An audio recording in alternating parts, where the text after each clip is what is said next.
This channel does not promote any violent, harmful, or illegal activities. All content provided by this channel is meant for an educational purpose only. Top quality और consistent performance के लिए सिर्फ silver pumps नाम याद रखना। জীবন তৈরির ভিত গড়ার সময় কঠিন অসুখ পথের কাঁটা হয়ে দাঁড়িয়েছিল। সেই অসুখকে জয় করে লুপাস আক্রান্ত রোগীদের নতুন আশার আলো দেখাচ্ছেন বর্ধমান মেডিকেল কলেজের চিকিৎসক ছাত্রী সৃষ্টি রায় ডাকুয়া। সেই লড়াইয়ে সৃষ্টিদের পাশে দাঁড়ানোর অঙ্গীকার নিয়ে মঙ্গলবার এক আলোচনা সভার আয়োজন করে এসএসকেএম এর রিউমেটোলজি বিভাগ। চিকিৎসকরা জানাচ্ছেন লুপাস এক ধরনের অটো ইমিউনো ডিজিজ। এই রোগ দেহের রোগ প্রতিরোধ ক্ষমতার টিস্যু অঙ্গ প্রত্যঙ্গকে আক্রমণ করে। কিডনি, মস্তিষ্ক সহ শরীরের একাধিক অঙ্গ ক্ষতিগ্রস্ত হয়ে মৃত্যু পর্যন্ত হতে পারে। লুপাসের চিকিৎসা একমাত্র ওষুধ স্টেরয়েড। সেজন্যই এই রোগ নিয়ে সচেতনতা বৃদ্ধির প্রয়োজন বলে মনে করছে রিউমেটোলজি চিকিৎসকেরা। লুপাসের লক্ষণ হচ্ছে গিয়ে জ্বর হওয়া, এই জ্বরের কোনো কারণ খুঁজে না পাওয়া, চামড়ায় র্যাশ হওয়া, মুখে ঘা, জয়েন্টে ব্যথা, কিডনি প্রবলেম, কিডনি দিয়ে প্রোটিন বেরিয়ে যাচ্ছে, এগুলো হচ্ছে লুপাসের সাধারণত এই লক্ষণগুলো দেখা যায়। এবং লুপাস কেন হয়, এক কথায় বলতে গেলে লুপাসের কারণ আমরা জানি না, কিন্তু এটা একটা অটোইমিউন ডিজিজ। অটোইমিউন রোগ মানে হচ্ছে গিয়ে আমাদের যে রোগ প্রতিরোধ ক্ষমতা সম্বন্ধে বুঝতে হবে যে আমাদের শরীরে একটা সহজাত রোগ প্রতিরোধ ক্ষমতা আছে।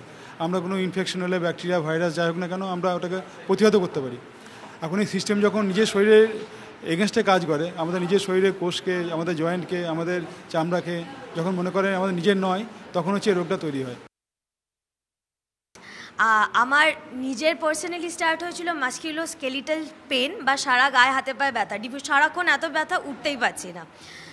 কিছু অন্য পেশেন্টদের খালি কিউটেনিয়াস ম্যানিফেস্টেশনস বা হচ্ছে খালি র্যাশ থাকে। কিছু পেশেন্টদের মুখের ভিতরে আলসারেশন হয়, কারো গ্যাস্ট্রোইন্টেস্টিনাল সিমটম হয়, খুবই ডাইভার্স। ব্যাপারটা হচ্ছে কি, আমার মনে হয় রোগিনীর যদি কোনো একটা সিমটম স্বাভাবিকের থেকে বেশি কন্টিনিউ হতে থাকে, এক মাসে 3 থেকে 4 বার সেম সিমটমসের রিপিটেশন হয়, আমার মনে হয় তাদেরকে একটা ভালো এমডি বা ফিজিশিয়ানকে অ্যাপ্রোচ করা উচিত, তার লুপাস থাকতে পারে। স্কিন র্যাশ, এই মুখ রোদ্দুরে বেরোলো, মুখগুলো খুব সেন্সিটিভ হয়ে গেল, লাল হয়ে গেল, এরকম হতে পারে। যে তখন তার থেকে আমরা কি করে বুঝবো যে এটাই কিনা? তার জন্য কিছু টেস্ট আছে। হঠাৎ করে দেখা গেল তার পা ফুলছে, মুখ ফুলছে, কিন্তু তার আর কিছু নেই, সে দেখা গেল যে একেবারে কিডনি সোজা ইনভলভ হয়ে গেছে। এটা একটা অনেক বড় ব্যাপার। এছাড়া গাঁটে ব্যথা, জ্বর কন্টিনিউয়াস জ্বর হচ্ছে, কিন্তু বোঝা যাচ্ছে না যে এটা কিসের জন্য হচ্ছে। তখন অনেক টেস্ট করে দেখা গেল যে এটা লুপাস। তখন তাকে সঙ্গে সঙ্গে ট্রিটমেন্ট শুরু করতে হবে